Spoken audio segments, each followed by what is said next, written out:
À la une de l'actualité ce mardi, si vous voulez acquérir un logement via une société immobilière, renseignez-vous très bien d'abord. Après une analyse, 295 projets de promotion immobilière sont non conformes à la loi. La liste des promoteurs en règle sera prochainement publiée par le ministère en charge de l'habitat. Le ministre a présenté les résultats du comité ad hoc hier. Le comité a analysé 400 dossiers de promotion immobilière. Dans l'actualité internationale, nous parlerons du vol de l'ex-président guinéen Alpha Condé. Depuis hier, le président déchu est à Abu Dhabi, aux Émirats arabes unis, pour des soins médicaux. Un vol rendu possible grâce à un accord du chef de la junte, Mamadi Doumbouya. En sport, vous le savez déjà, les étalons poursuivront la compétition de la CAN au Cameroun. Un ticket arraché, mais dans la douleur face aux Éthiopiens. Un but partout au coup de sifflet final. L'ambiance sur place avec notre envoyé spécial en fin de journal. Et c'est la une de l'actualité. Bonjour à tous, merci de nous suivre. Tout d'abord, parlons de cette action de l'unité d'action syndicale UAS. L'UAS qui s'est engagée dans la lutte contre le travail des enfants dans les chaînes cotonnières au Burkina Faso. Dans cette optique, elle tient une formation des formateurs, des agents qui seront chargés de la sensibilisation des acteurs du coton. Cet atelier de formation s'est ouvert ce matin même à Ouagadougou. Compte rendu, Germaine Farama.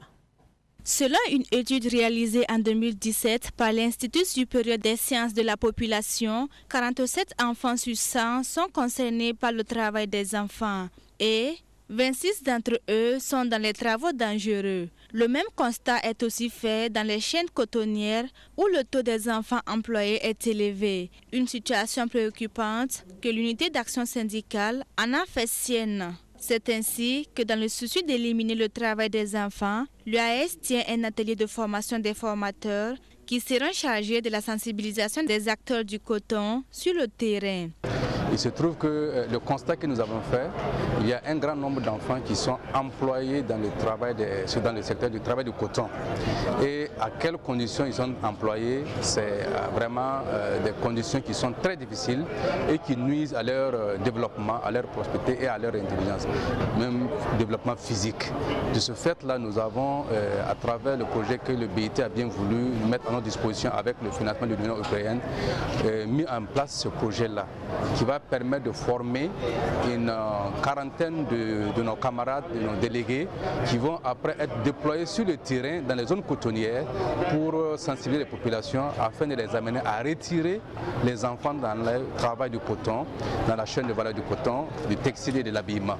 C'est depuis l'année dernière que les syndicats sont dans cette dynamique de lutte contre le travail des enfants dans la production du coton jusqu'à sa finition. Même si le phénomène persiste toujours, il note une amélioration sur le terrain. L'un des partenaires assez importants de ce domaine-là, c'est l'Union nationale des producteurs du coton.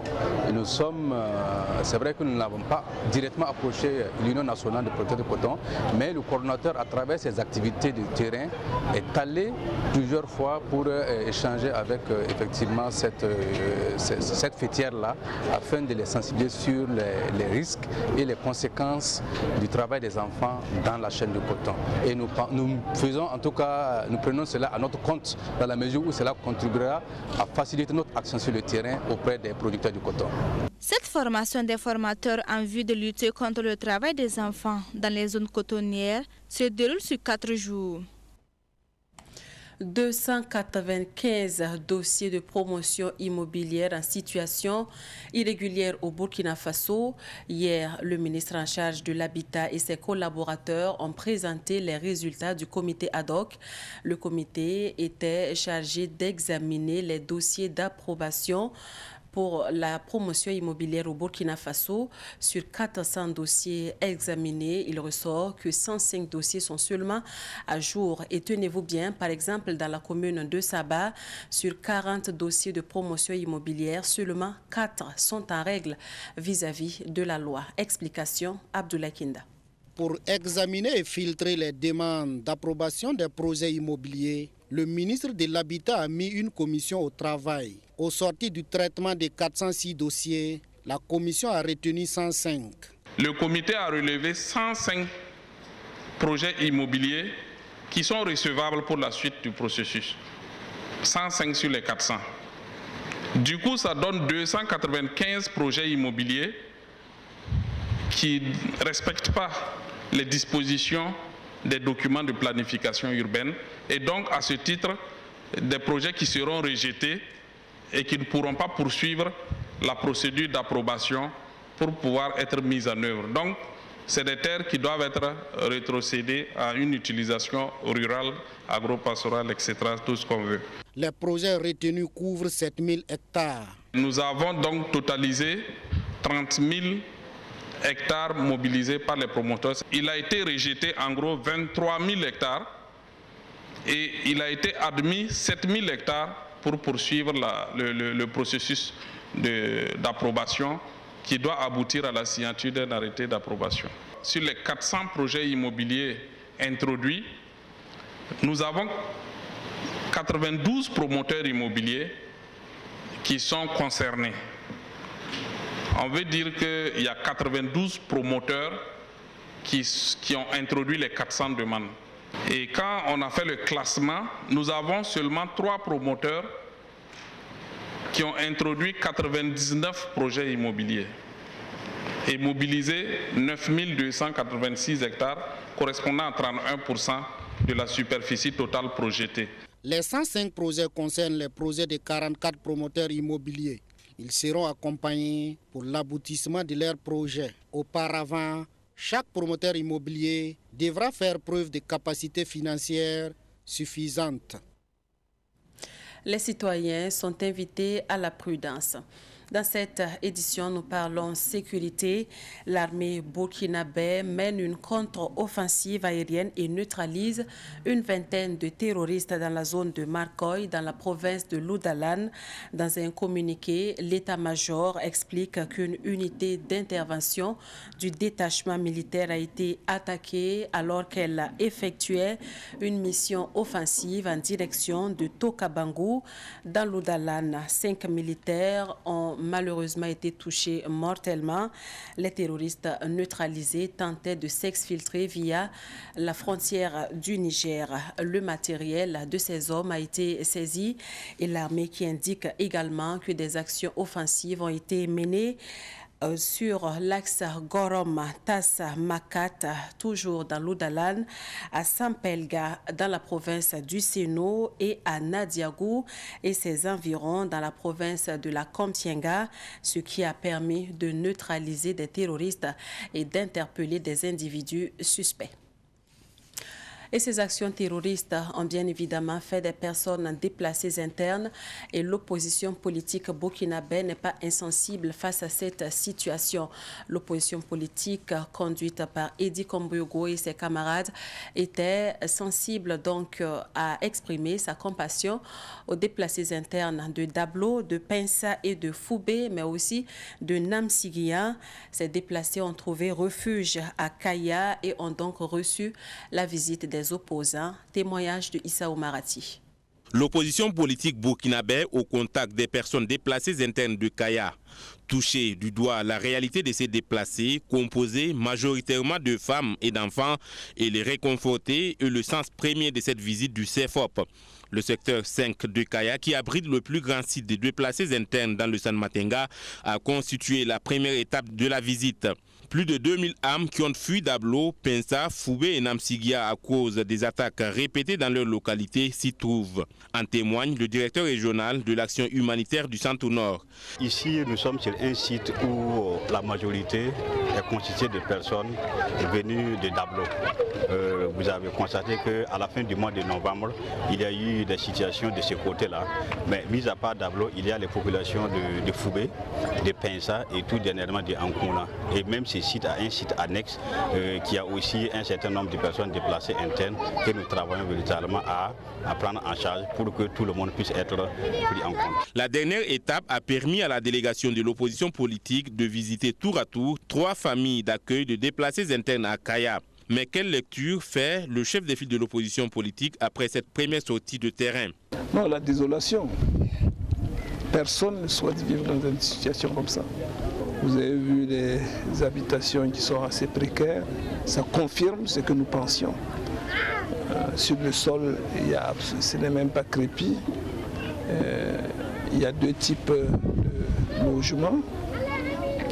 Logements très très précaires comme vous avez vu, et puis d'autres un peu en carton ou en plastique. En tous les cas, ce n'est que le vent que ça peut arrêter.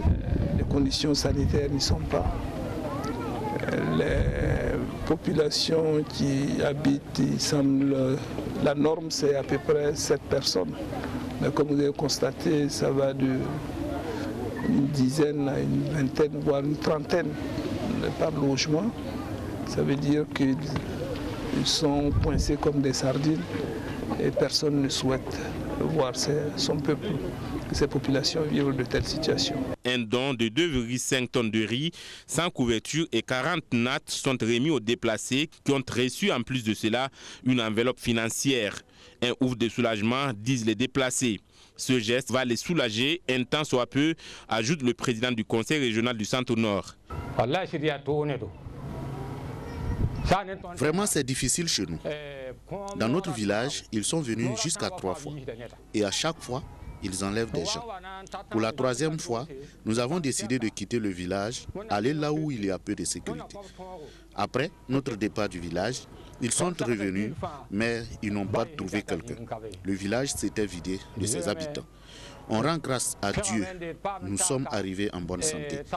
Nous remercions toutes les autorités pour le geste. Que Dieu leur donne les moyens afin qu'elles puissent nous soutenir. Les besoins sont importants, les besoins sont grands. Et donc l'opposition politique a bien voulu apporter quelque chose pour que nous puissions prendre en charge les déplacés. Et je voudrais ici, au nom des populations, les remercier pour ces gestes. Et c'est vrai, une opposition c'est normal, mais nous saluons ces gestes parce qu'ils ne s'opposent pas simplement, ils accompagnent le gouvernement dans la prise en charge des déplacés. Et ça c'est un geste à saluer. Et l'opposition aussi, son travail, c'est non seulement critiquer, mais aussi apporter des solutions. Rappelons que cette sortie terrain est une première pour le chef de file de l'opposition et il entend descendre dans d'autres localités qui abritent aussi des sites de déplacés internes. Et c'est dans ce contexte que la Fondation Belko Barké Beidari F3B lance officiellement ses activités. La Fondation a rencontré la presse pour parler de ses objectifs. Elle procédera à la pose de la première pierre du siège de sa fondation samedi prochain. Le compte-rendu est signé Daouda Yamego. La Fondation Belko Barké Beidari F3B est née de la volonté de jeunes Burkinabés d'honorer la mémoire de feu l'instituteur Amadou Tambouradi Belko Barké Beidari, qui a œuvré pour l'émancipation intellectuelle et socio-économique du Sahel burkinabé. Pour perpétuer sa mémoire, la Fondation va mettre sur pied les principes et les valeurs que Belko Barké Beidari a insufflés dans le Sahel pour le développement du monde rural. Toujours avec une dose de bonne humeur et de convivialité, l'homme a su incarner toute sa vie durant une certaine race d'hommes qui pourrait servir de modèle pour les jeunes de notre cher Faso. C'est fort de ces observations et fortement encouragé par les nombreux témoignages de ses anciens élèves, anciens collègues de l'administration publique et des ONG paysannes, ses amis du monde politique, que les fondateurs ont eu l'idée de mettre sur pied une structure qui va servir à perpétuer non seulement sa mémoire, mais surtout incarner les vertus, les principes de vie, les valeurs que Belko Barké Beidari a ensemencées ici-bas. L'objectif général de la Fondation, c'est de permettre aux populations vulnérables, rurales, jeunes, femmes, de se prendre en charge et de jouer pleinement le rôle qui est le leur dans principalement 3 domaines. Le développement rural, qui inclut donc agriculture, élevage, foresterie et autres, l'éducation et la santé. La Fondation Belko Barké Beidari est créée depuis juin 2021. Elle compte lancer officiellement ses activités le samedi prochain, suivi de la pose de la première pierre de la construction de son siège à Tampoui dans l'arrondissement 9 de Ouagadougou. Actualité internationale à présent, l'ex-président guinéen s'est envolé hier vers les Émirats arabes unis afin d'y passer des examens médicaux. Le président de la transition, Mamadi Doumbouya, avait annoncé le 31 décembre 2021 qu'il l'autorisait à quitter le pays pour passer des examens médicaux pour une période d'1 mois, sauf avis contraire des médecins. Depuis le putsch du 5 septembre, la libération de Alpha Condé constitue l'une des principales demandes de la CEDEAO et une source de blocage avec la junte au pouvoir. Selon les informations, plusieurs options ont été évoquées quant à sa destination, dont la Turquie, la Côte d'Ivoire ou le Qatar. C'est finalement l'option des Émirats arabes unis qui a été retenue.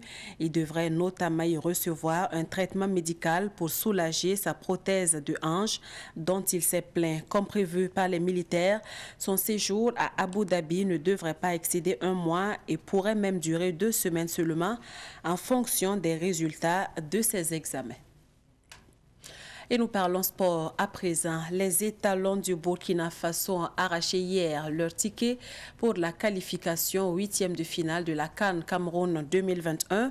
Pour leur sortie, la 3e, les étalons étaient face aux Walias d'Éthiopie avec 1 but partout au score final. Pour le sélectionneur national Kamou Malo, l'objectif qui était la qualification est atteint. L'ambiance sur place à Yaoundé avec notre envoyé spécial Ruben Wilson Kodjo. C'est dans une ambiance électrique menée par l'Union nationale des supporters des étalons que les étalons du Burkina Faso ont entamé cette rencontre au stade de Bafoussam. Les étalons, conscients de la situation, savent qu'il faut obligatoirement arracher les 3 points de cette rencontre. C'est dans cet esprit que les hommes de Kamou Malo multiplient des contres dans le camp adverse sans pour autant faire trembler les filets de l'équipe éthiopienne. Mais à la 22e minute, sur un lot parfait, Cyril Bayala ouvre le score pour les étalons du Burkina. C'était d'ailleurs sur ce score d'1 but à 0 que l'arbitre central envoie ces 2 formations dans les vestiaires. Au retour des vestiaires, l'équipe adverse prend le contrôle de la rencontre et obtient un penalty. Et c'est d'ailleurs sur ce coup de pied arrêté que l'Éthiopie va mettre les pendules à l'heure. Après ce but, l'équipe éthiopienne semble être plus forte sur le terrain et domine son sujet. Les étalons du Burkina Faso tiennent bon et jouent le coup en obtenant un score nul d'1 but partout face à cette équipe éthiopienne. Un score suffisant pour arracher son ticket pour les 8e de finale. Kamou Malo, le coach des étalons, reconnaît que son équipe s'est qualifiée pour les 8e de finale, mais pas avec la manière. C'est vrai que ce soir, nous avons eu un match quand même difficile face à une équipe d'Éthiopie très joueuse, et surtout qui joue ce soir. On n'avait rien à perdre, c'était juste se faire plaisir, ne pas repartir les mêmes vides. Sinon, pour le reste, on s'attendait quand même à un match difficile. À une Coupe d'Afrique, on ne vient pas et puis marcher sur les autres. Alors c'est une compétition, on va avancer petit à petit, pas à pas. Je pense que nous avons franchi un palier et c'est ce qu'il faut retenir. Nous allons aller travailler parce que nous savons que notre équipe n'est pas réellement au top, ça nous le savons dès le départ. Mais nous allons travailler au fur et à mesure à corriger nos insuffisances et c'est ainsi que cette équipe va grandir. Pour les joueurs, ça a été difficile, mais l'essentiel était d'arracher la qualification pour les 8e de finale. L'important pour nous, c'est d'être qualifié après le match contre l'Éthiopie. C'est vrai qu'on s'est qualifié dans la douleur, mais voilà, c'est ça aussi une CAN. Il faut être solidaire et voilà, ça nous permet de resserrer nos liens. On sait qu'on a des choses à améliorer encore. Je suis content qu'on soit qualifié dans ces circonstances. Ça montre à tout le monde qu'on a des choses à corriger. On va essayer de les corriger et grandir encore plus dans cette compétition. Je pense que maintenant, tout est possible. C'est un match à élimination directe maintenant. C'était mieux de faire des erreurs lors des phases de poule. Maintenant, on sait qu'on n'a plus droit à l'erreur. Il faut jouer les matchs maintenant pour les gagner. Tout de suite après la deuxième mi-temps, on encaisse ce but-là. Ça nous met un coup sur la tête. On s'est relevé, mais on n'a pas réussi à scorer. Et nous étions face à une bonne équipe de l'Éthiopie. Donc voilà, on a essayé de faire le maximum. Malgré ça, on est resté solide. On n'a pas encaissé ce deuxième but, c'est le plus important. On était là pour nous qualifier. On s'est donné un objectif de se qualifier. Donc on s'est qualifié pour les phases suivantes. On est très content de ce résultat. Je veux dire que tout d'abord, on est content pour la qualification. Et je me dis qu'il y a beaucoup de trucs à revoir. Parce qu'en deuxième mi-temps et en première mi-temps, on était en difficulté. Et je me dis que c'est déjà des trucs qui ne se pardonnent pas dans les huitièmes de finale. Donc on a essayé de les voir et travailler l'entraînement. Sinon, de toute façon, on était venu pour la qualification, on est qualifié, donc c'est le plus important. Je veux dire qu'on menait 1-0, donc du coup on a voulu jouer par contre-attaque. On a encaissé le but sur le penalty. On savait qu'avec le match, on était qualifié. On faisait tout pour ne pas encaisser le deuxième but. C'est ce qu'on a fait jusqu'au bout. Notons que les étalons livrent leur huitième de finale le dimanche prochain, soit contre le Gabon ou le Ghana. Ambiance à Yaoundé au Cameroun, ambiance au Burkina Faso également, après la qualification des étalons pour les huitièmes de finale à la CAN à Ouagadougou précisément. Les supporters étaient aussi en liesse. Micheline Zongo a suivi le match avec quelques supporters.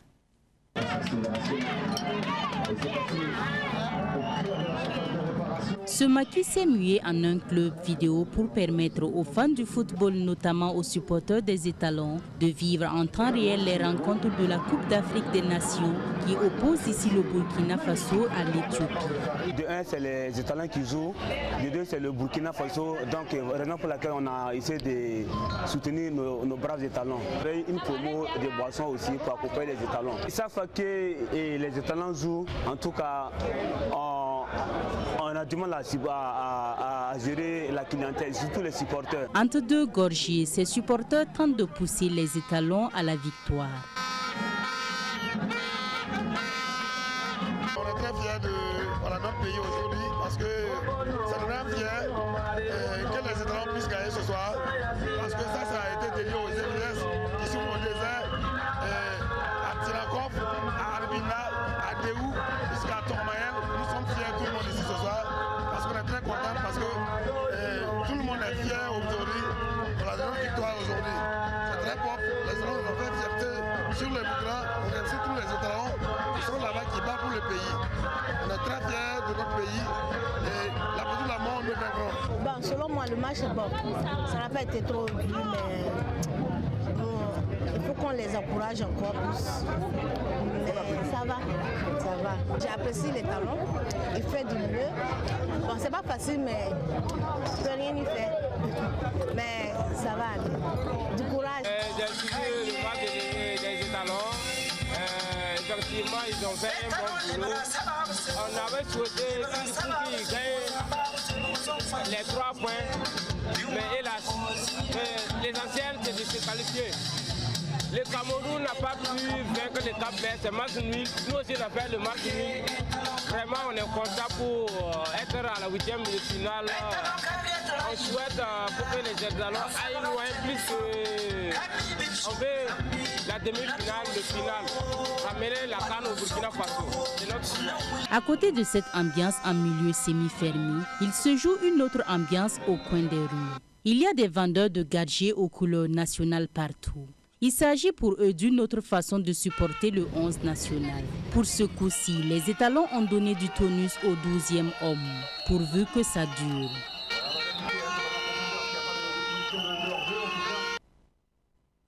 Une ambiance qui sera certainement maintenue jusqu'à dimanche prochain, puisque les étalons doivent effectuer leur 4e sortie dimanche prochain.